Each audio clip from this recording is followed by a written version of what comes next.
All right.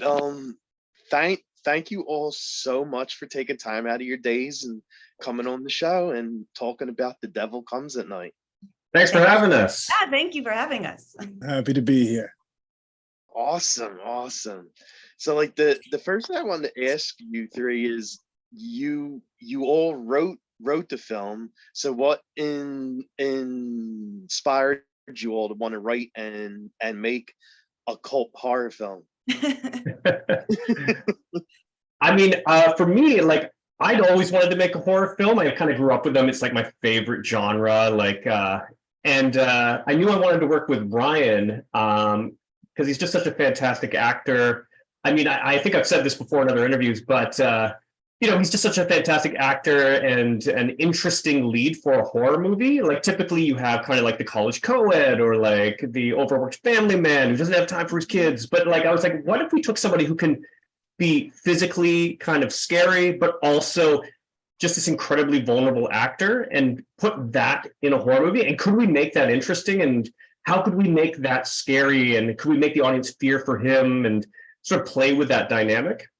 So it sort of started there, I think. And I know I approached Ryan and Adrienne, who's this amazing author as well, with this idea of making this movie. And then when the pandemic hit, that sort of was a catalyst for everything, because we all work in film in the industry. And when everything shut down, that was just sort of, I think, the kick in the pants to be like, let's go up to a cottage and make a horror movie. And also he had no choice but to work with me because, we live together and we're married and he's like in the other room over there. There's also just that.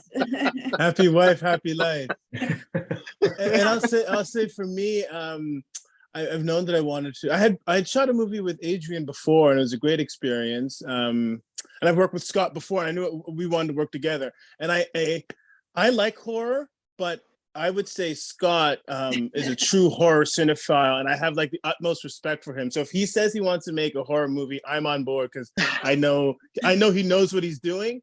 But before the pandemic hit, I had been like training Muay Thai quite a bit, and I had this dream that I wanted to do. I wanted to have an amateur fight, so I was training with a lot of fighters, some of which who became pro, and I kind of thought, wow, this is an interesting life that you guys lead, and so I knew I wanted to make a movie about a fighter and what the darker side of that industry can be and how that can leave someone. And I feel like we did a good job of intertwining that into the broad spectrum of horror, Wow. Okay. Well, I know you play Ben, and Ben's a former boxer. So, but I didn't know you actually had training with that too. Yeah, I think it's I did it I did it like as exercise. And I was always a big fan of the pugilistic arts. I grew up here in Canada where everybody plays hockey, so I had been in a fight or two before. But like let's see what this is like on off skates, right? And it certainly came in handy. Like, it's working with our fight coordinator Todd Campbell as well. That I actually had a little bit of background in how to throw a punch that looked like somebody who used to throw a punch for a living. Mm-hmm. Wow. Okay. That's really cool. And Scott, can you tell us like a little bit about what this horror movie is? Yeah, well, I mean, I can give the the elevator pitch. Like, basically, is a washed-up boxer finds himself trapped and fighting for his life in his father's farmhouse by a local cannibal cult. So it's kind of got elements of mystery. It's kind of got what we really tried to do is try to make the audience the third lead, which is like they're kind of figuring things out as the two leads are. And what we even did with Nelson Rogers, our cinematographer, is we had a floating camera that sort of moves throughout the space and is almost this third entity that's seeing what the characters are seeing. And one of the things we wanted to try is trapping the audience inside the house with the two lead characters. So the camera never goes outside unless the characters do. So if anything's happening out there, or say there's some cannibal cultists outside, you kind of see it through windows and from the porch and stuff, just like you would be if you were trapped in the house. So yeah, we kind of played with that. And that was kind of kind of how it all came together. I like that. Like, I'm a big horror fan too, so I seen so many cult horror films, and this one, I have to say, is different. Like, there hasn't been a cult yet that are cannibals, so like I think you definitely won up the cult thing. Oh, awesome. Well, I think also another challenge just from the writing side of it was we were flipping the trope of a group of people trapped and being attacked from the outside. We were flipping it around so that you were actually safe on the inside, and these outside cannibalists have to get us out of the house. And how on earth do you make that suspenseful or interesting when you're safe inside and they can't come in? So so that was playing on that classic trope as well. In fact, Scott speaks to a lot of the horror influences that are actually in the film, because it's sort of a love letter to horror films at the same time. Well, yeah, definitely. Yeah, definitely. It was sort of a love letter. Like, obviously we were quite inspired by Night of the Living Dead. The Shining was a huge influence, and yeah, I think what it was conceptually was sort of like the inverse of the home invasion movie. We're like, well, how freaky would it be if you slowly realize people are trying to lure you out of a house, and how many ways could they do that, and like, how could we keep upping the stakes, and what could that look like? Okay, I like that. Good. And Ryan and Adrienne, like, what scenes did you have the most fun filming, like, being in? Ooh. Do you know what you want to say, Adrienne? I don't. I mean, okay, I'll go first then. Yeah, you go first. Because I know for sure which one I had a lot of fun with. There's a moment when we're both in the kitchen, and there's a knock at the door, and I think Adrienne goes to grab a knife, but it's a butter knife. And there's just a moment where we're in character, but also the actors Ryan and Adrienne like couldn't help ourselves but laugh at the absurdity of what is this butter knife gonna do to this cult.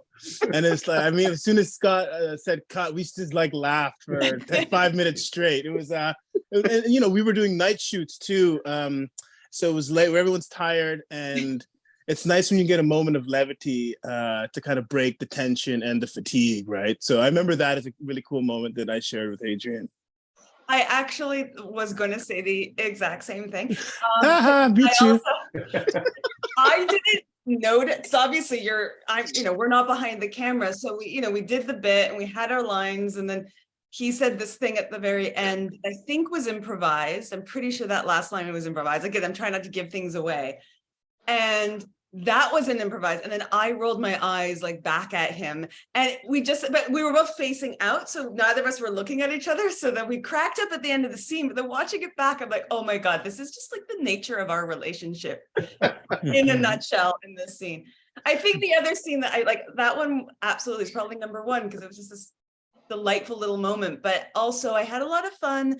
There's a moment in the basement where I'm being pulled around by, I don't want to spoil things, but it's very violent and stuff, but behind the scenes you're getting pulled and you're on mats and you're sort of, it was just really fun. I just like doing fun stuff like that. That was really, and I got to scream like classic horror, like bloody murder scream, which is just really fun too. Hey, you have in a good horror movie, you have to have that one person that screams. Yes. Classic, man. It's key.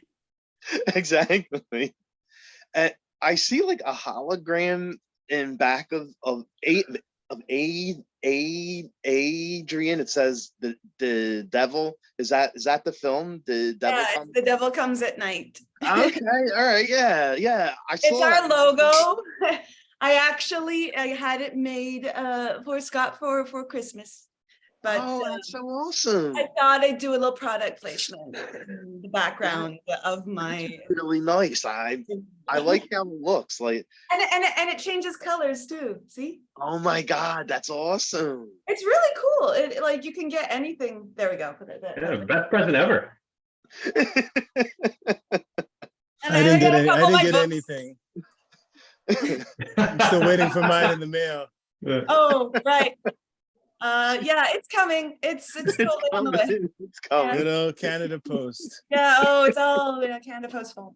Yeah. And the film is like where it's shot at looks really scary. I mean, anything that's filmed in like the wooded areas and farmlands and all that stuff, that always to me is like spooky. So where exactly did you film these scenes at? It's fun to hear people talk about how scary the location is, because it's my parents, it's my cottage. It's the cottage I had growing up. And I'm just waiting for my parents to watch these and be like, what the heck? Yeah, it's always tough to talk about, because it's part of the cottage is actually part of the inspiration for the movie, because we used to go up there and I was like, this is a great location for a horror movie. Yeah. And how do you say that and not like insult the owners? But no, it's such a fantastic location that we kind of wrote the script for the location, because it's got that really oppressive wood siding and like a wall of back windows, and of course it's up in the middle of nowhere, so it is absolutely pitch black at night. And I talked to our DP Nelson, and I was like, I really want to create this sense that these actors are just like swimming in this ocean of blackness, just clinging to oceans of light. Like light is a precious resource, so we had a lot of fun with that. Wow. And I like to say that I tell people that things got really scary in between takes, or if we were on lunch, or if there's a break, because as Scott says, like we are really up in northern Ontario, and it's the woods. Like there's nothing around. It's pitch black. So, and there's coyotes. So like I remember one night when it was like, all right, 15, we take a break. You go outside, it's dark, and you're whoo, these coyotes. I'm like, nah, I'm going back inside. This is way scarier than anything we're shooting right now. I'm staying inside. I mean, there are scenes where Ryan and many people, but when Ryan and the big bad Mason, played by Jason, which is not confusing at all, have to disappear into the dark, right? They just walk out into the darkness. Oh, and also Todd, the fight choreographer as well. There are just moments, and we did do color correcting and stuff in post, but the blackness of the dark, that was not touched. When somebody disappears into the dark in this movie, that is what it is. And there would be moments where you'd be yelling across the yard, just being like, "Are you ready? Can you see it? Can we go?" Like just this hope that we're all on the same page, because you could not. Yeah, you can't see people. It's a scary location for its isolation. I think one of the reasons why the interior of the cottage works so nicely, especially with the idea of paying homage to horror, is that my parents did build it like 79, 80. It's got the wood paneling that sort of does this, which they worked very hard on. And that has that same feeling as The Shining, or those classic, even Twin Peaks sort of style lodges. So I think beyond it just being the space, the aesthetic just worked perfectly for what we were trying to do as well. And then of course the basement is just an unfinished concrete basement. And that's for many reasons, one of which is unfortunately it does flood often down there. So you don't want to have a finished basement just for the location of the cottage, but it works so nicely, like an unfinished cement room. Like that is every horror film ever. So it worked very, very, very well. Yeah. Well, I hope growing up there, like you didn't come across any cults or cannibals. And if we did, they were very friendly. No, it's a delightfully lovely neighborhood, and because it's not actually an area where people have cottages. It's not on the water. It's not, there's a sort of a typical cottage country, but it's an hour in a different direction.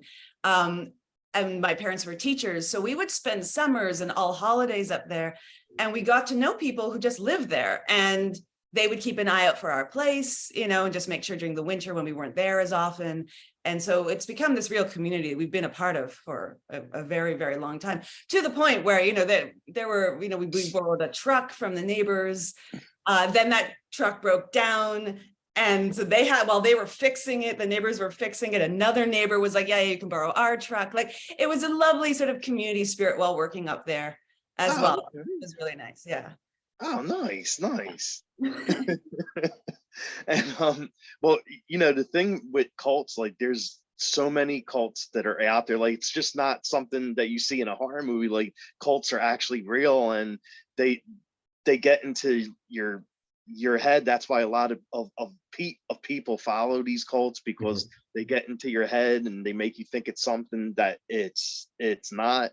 So how do you all feel about like the real cults that are out there? I mean, all right, I know I've been talking a lot, but I feel like I do have to start this because I actually do have an obsession watching cult documentaries. So I like watch all of them.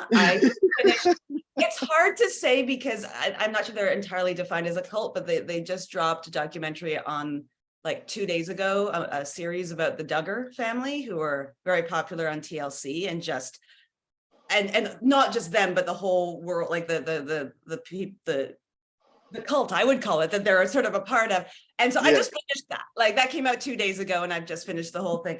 So I'm fascinated by it. It scares me a lot. And I think that's why, similar to horror movies, right? We watch things for that fear. I think the cult thing, for me, I'm just fascinated, like on the line of, there's a lot of talking about, oh no, I would never fall for a cult. I'd never be in a cult. And then watching that line blur, and then watching people who never thought that they would get involved in one. And I find that quite scary, like, where I think I wouldn't, but then would I? So I'm absolutely fascinated by them. So yes, I definitely, yeah. I don't know, Scott.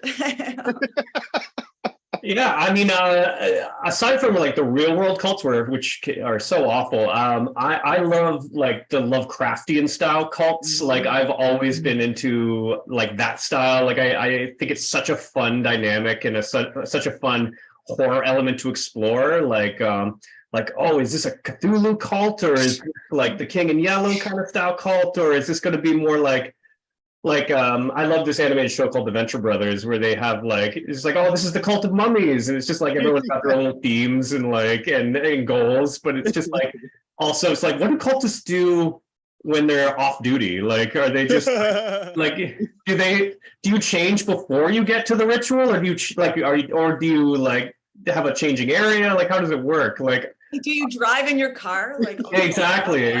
Wrinkle the fabric? Like, how does it?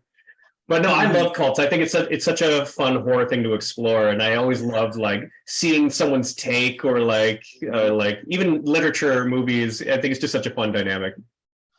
I think that there's a few constants with human beings. I think we're social creatures, so we always want community, and we always want a sense of purpose. And it's interesting to see how our boundaries can be pushed if we are promised that as a reward, particularly vulnerable people or people who've been traumatized. So it's always sad when someone takes advantage of that. But not to bring it so serious, but my opinion of cults is that there'll always be a sense of that, because human beings are always looking for a connection, looking for community, and looking for purpose, right? I know, I so agree. And in fact, I think the closest I've come to like witnessing it in person, and then I read an article about this just recently. There are, crazy as an actor though, certain theater teacher, like drama teachers, or people who purport to have all the answers, can really take those classes and take them, especially because with acting, you're sharing your vulnerabilities, you're talking about feelings, you're opening up. You're doing all these crazy exercises. And there was just a couple weeks ago an article, a massive article about one that's LA and Toronto based, which is fascinating. And just how far people get pushed, and how it really can devolve into a cult. So it's not just something that's sort of out there. It's something that's sort of on the fringes of everything, which is just, I think, exactly what Ryan is saying. I think people really want to feel that connection, and they also maybe don't want to have to.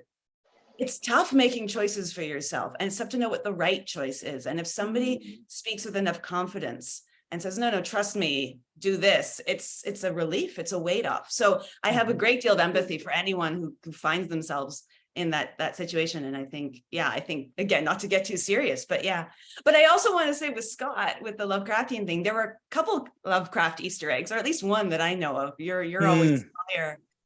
Oh yeah, I mean, I'm a huge fan, right? But yeah, I mean, as far as real, I just want to echo. I think Ryan put it so well. I think there's no reason in a modern society that we aren't taking care of our most vulnerable, and I think that we need to start looking at ways to take care of those people so that they're not falling into these cults and these things that are taking advantage of the people who are, again, the most vulnerable in our society. I agree. Yeah, no, definitely. This is the world of cults, right? Yeah. And Ryan, like, you know, you're the person you play Ben, like, you boxes and you train with it too. Like, is there anyone, if you decided to go pro, like, is there anyone you would want to box? No, I don't. I mean, you know, I'm not a professional boxer. And so I think I'd like my face to stay intact, being an actor. I'll leave it at that. I'm not going to throw out any challenges until I'm sure about what I've got going on. I think you and I, Ryan, actually talked about that, like just like what professional boxers go through, like after careers, and like just how tough it is physically and mentally, and what it can do to a person. Like it's a tough life. Like if there was to be like an actors fight league where it was all actors, where there was like you don't hit me here and I won't hit you here rule. Yeah, I would do that. Sure. Okay.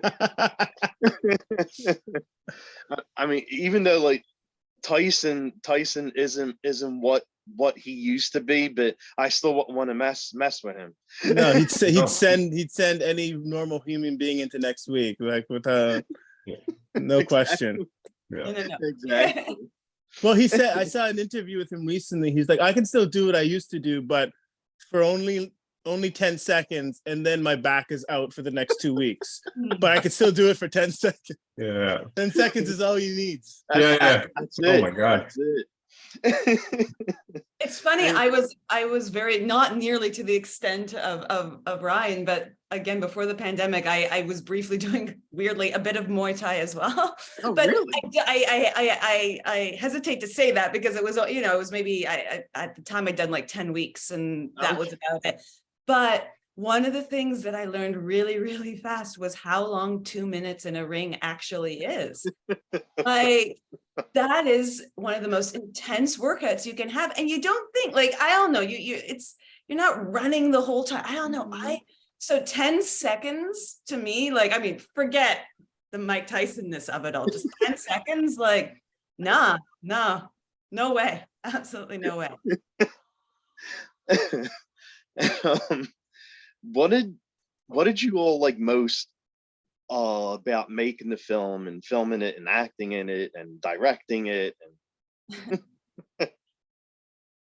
I mean, well, for me, I mean, to me, film is very collaborative, and it was very good to be working with two very talented writers, who was Ryan and Adrienne, and being able to like come to them even on shoot days, and they would be like, "Oh, I don't feel like my character would be saying this," and like, or like, "How about if we try something like this?" And we could talk about it and really figure it out as we were going as well, and sort of help it come to life. And I love that collaborative process. And you know, sometimes it was perfect, and sometimes we try something and like, okay, it didn't work, but I'm glad we got it. And then sometimes we discover something like, oh yes, this is so fantastic. So I really appreciated that. It was such a great, like, so great as a filmmaker and as an artist to be able to work with such talented people and be so like on the same like wavelength at all times. So that was great. Yeah, I mean, I think it's, you know, it's sort of echoing what Scott said, and it's always just a little cheesy, but the people that we had, because it was very limited crew and it's a small cast, and it was all during COVID, so there, you know, we had to keep things small. It was, you know, there was no weak link. Everybody just came to work, they came to play, but within the work and, doing double duty and just problem solving like crazy. We shot this over 13 days, overnights. And we were sleeping and working in the same space. And it was just this, it ought to have been this really chaotic experience, but everybody was so focused. And then we moved to post-production, and the people we were working with in post, I think we were just so honored by the passion and by the dedication and how much people were willing to give, considering how small this was and how, indie this was. And I truly feel like at the other side of it now, just sending email updates to the whole gang and everything and just saying, hey, this is what's happening now. And it always ends with me going, and thank you again for everything. And it's just, I hope it doesn't sound like just a sign off now, because I just feel like I'm so grateful to everybody who we worked with, and they're awesome. They're also great people. Like, we've hung out a lot, and it was, I don't know, we just somehow managed to get the perfect group of people together, and hopefully we'll continue to make stuff, all of us together. Yeah, I feel the exact same way with what Adrienne and Scott said. I think specifically, if I'm being specific, one thing I really loved was our exploration of light. And Scott talked about this earlier, how there was a paucity of light in our movie, and that was by design, also a little bit by necessity. But as an actor, you're always fighting the suspension of disbelief of how do I stay in character, but also find my light so the camera can get me. And so I figured if I was able to do that in this movie with the small little flashlight I have, now when I go do other things, it's so easy. It's like, I know exactly how to find my light. You know what I was working with before? So in many ways, it was like a great education. Like, one of the best film classes I've ever taken was figuring out how to work with the light, It's true. It's really true. It was, and the best part of the whole thing is that, we left all those lanterns for my parents at the cottage, and they love it. Oh, And they're great. They're so grateful that they get to keep all these lanterns. Yeah. Nice. And was there any funny or cool stories from the set? Oh God. I mean, there was a few. I don't know. I'll go first. I'm gonna steal this one, guys. We were up in the middle of the woods. We were in pitch black, and then of course there's a tank range nearby for the army. And really? One night we got buzzed by a military helicopter they flew by, and then they came around with a giant spotlight because they wanted to see what the heck was going on in the middle of the woods with all these lights and cultists and machetes, and I don't know what they thought we were doing, but I mean, I'm sure there were some stories back in the base. Yeah.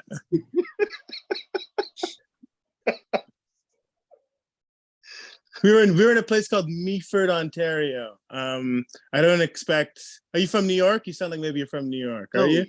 Philly. Okay. My apologies, but I don't imagine. It's like most people in Canada have not heard of Meaford, so it's quite small. So it's understandable that this army helicopter was like, wait, what's going on out here?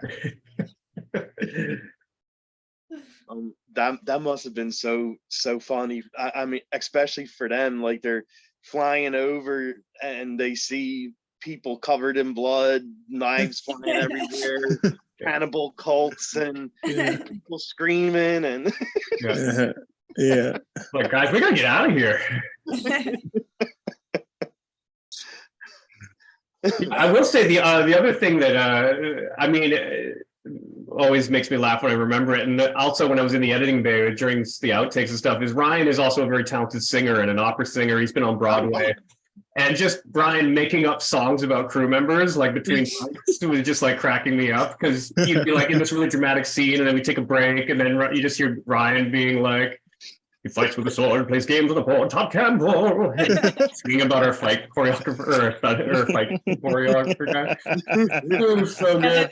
The Todd Campbell song is that. excellent. Yeah. And that one is also funny because I'm pretty sure that's that's one of the scenes where we were inside coming out. So Mhm. most when you watch the footage of it along with the sound is it's just the cottage, and then you hear, because he's mic'd up, but inside, right? You know, "Hot Campbell," and just the sound before we came outside.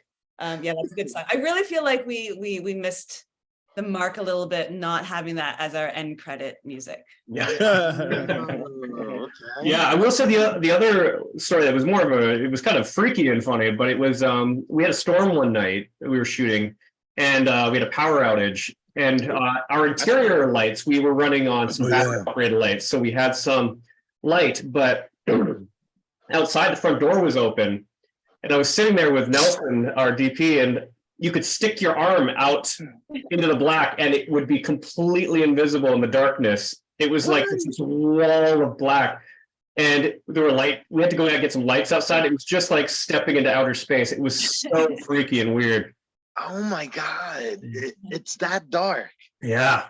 Oh, Absolute darkness. And in fact, I was actually worried a little bit that, because when we planned the shoot, it was really it was around everybody's schedules. It was set, these were the only 2 weeks we had essentially.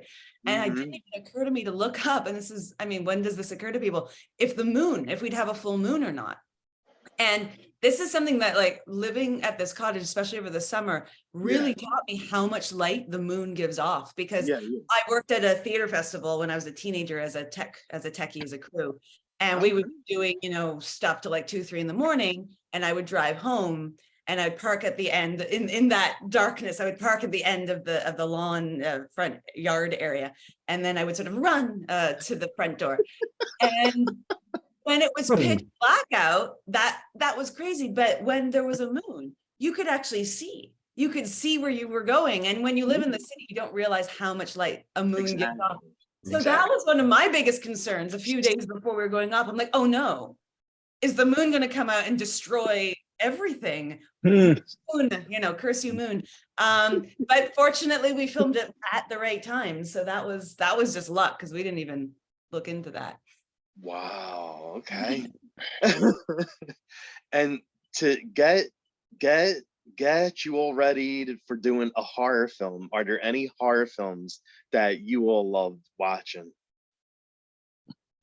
I mean, oh, sorry, Ryan, you go first. Oh, I was gonna say, one of my favorite horror films is Cabin in the Woods, right? Oh. So you know, you have before he was Thor, Chris Hemsworth in that. But I just feel like the idea of being in the woods in a cabin with a threat is all I needed to get in my head for this movie. I mean, it's a little bit different. Our threat is different than that threat, but you know, the idea of a cabin in the woods, you know, there's some parallels there for sure. Such a badass movie too. I just love how they bring in all the tropes and all the monsters. It's such a fun movie. Yeah. And even like when I watched The Cabin in the Woods, I had no idea, without giving spoilers away, the person at the end of the movie was even in the movie. Right. Yeah, they did a really good job. I thought the marketing for that movie was genius, because everybody thought it was just going to be a straight, like, run-of-the-mill horror, and then you go in and it's just like, it starts with that like kind of Aaron Sorkin walk and talk. It's so great. And just the way they put up the title as well, after the Aaron Sorkin walk and talk, with Bradley Whitford, of course. So that had to have been purposeful. It's then the bloody letters of Cabin in the Woods. You're like, well, I'm confused. I'm very confused. I'm a monster movie kind of gal, I have decided. And so I'm saying this one because we literally just rewatched it about a few weeks ago. I always like to come back to Jaws. Oh, I like, what I love so much about monster movies is not seeing the monster. Like, my favorite parts of those movies are the first 2 acts, where we're figuring things out and we're building the tension, and bodies are being found, but we know, and then the reveal of the monster is always fun. But I really like, I don't know, I have a thing for setup. I really enjoy that so much, because without a good setup, then the payoff, you don't care, right? You need to care. And obviously there's more to Jaws than it just being a monster movie. It's also, you know, like bros bonding on a boat. Clearly was what they said in the subtitle for it. Yeah, totally. I mean, for me, I love score so much, but it always comes back to The Shining. Like, I just think it's cinematic masterpiece, but like such an iconic piece of horror. Like everything about it just makes you feel like prey almost. Like you just feel uncomfortable and unsettled. It just everything about the movie is so well done, and I think it's my go-to. I mean, Jack Nicholson, like, you really think he's crazy, like you really think like he played that role so good. Yeah, no, he like the performances are just out of this world. Like I think it's such a lightning in a bottle movie where just every part comes together so well. The music, and it's such a strange, like unexpected way to score a movie, yet it works so well. And then the performances and the cinematography, like everything just came together like in a once in a lifetime kind of way. Oh yeah, definitely, for sure. And if you three all went out to a bar after filming, would you three have a go-to karaoke song? Oh, we do that. We have done that many times. I'm talking to the right people over here. Yeah. I mean, I was always very nervous with karaoke. So when I started dating Scott, he was amazing because he would force me to go up with him and we would sing one of the songs, the duets from Little Shop of Horrors, which is actually perfect for this because it is which is honestly also one of my absolute favorite plays is Little Shop of Horrors. So I could take that as a favorite horror as well. So we would do that and I would be Audrey and he would be Seymour and then I like to sing really anything from Chicago, not the band, the musical. I'm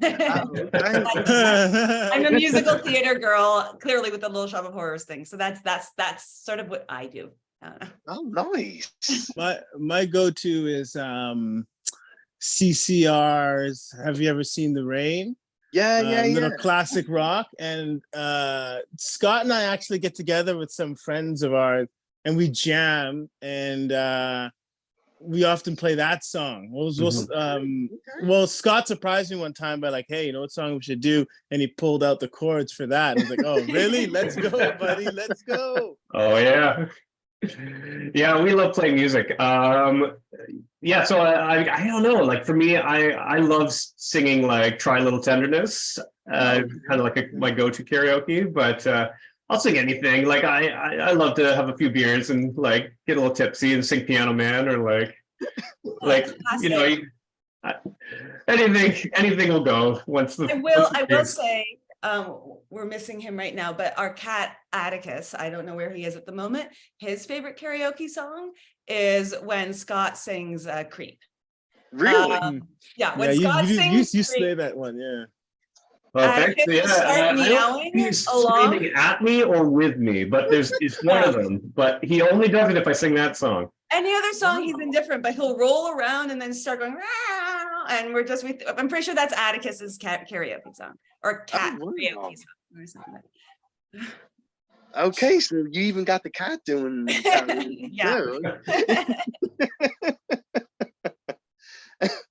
And where can fans watch the film, buy the film, rent the film? So it'll be out on video on demand everywhere June 6th, which is coming up soon. Please check it out, rent it.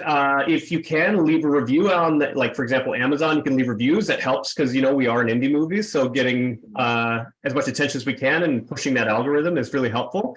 And then we will have a DVD release coming up, TBD.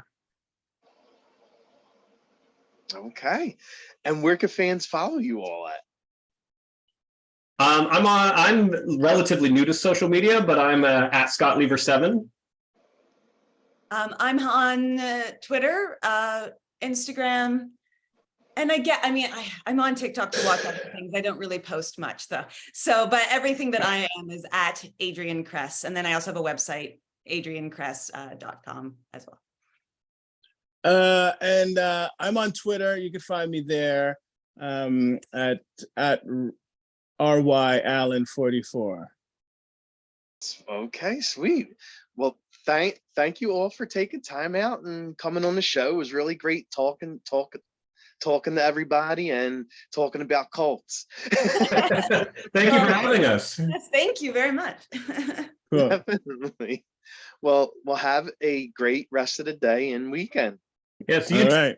You too. Thank you. Philly